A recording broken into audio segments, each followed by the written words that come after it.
हे बघ, तू जरी माझी सून असलीस तरी माझ्या मुलीसारखी आहेस.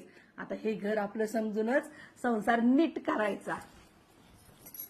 होय आई. अगं हे काय घातलंस? आपल्या घरात चालत नाही असले कपडे. जा ड्रेस घालणे जा. जा.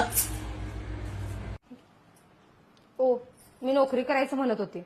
ए बाबा, आपल्या घरात नोकरी बिकरी असलं काही चालत नाही. तुझ्या पप्पाला अजिबात आवडत नाही. ए बाई, तू फक्त घर सांभाळ. ए, काय फिदी फिदी हसायला लागलेस ग? तुझ्या माहेरात चालत असेल असलं, आमच्या घरात चालत नाहीये. ए सुनबाई, बाद झाला नट्टापट्टा. पोरं यायची वेळ झाली, जरा जेवणा खाण्याचं बघा. ए सारिका, जरा पाणी आण प्यायला. हा आई. अरे जाधवाची सून घरातली पटा पटा पटा सगळी कामं आवरून कशी टाप टिप मध्ये राहत्या. नाहीतर हे त्याला बघल तेव्हा नुसतं कळकळ मळकळ राहते. त्या गाऊनला तर नुसता कांदा फुडणीचाच वाशत असतोय. हिला बाहेर कुठे घेऊन जायचं म्हणलं तर नको वाटते. माझ्या घरची माझ्या पाठीमागं माझ्याबद्दल काय बोलतात मला चांगलंच माहितीये, पण दोष माझाच आहे. मी प्रत्येक वेळी माझं मन मारून त्यांची मनं जपत बसली.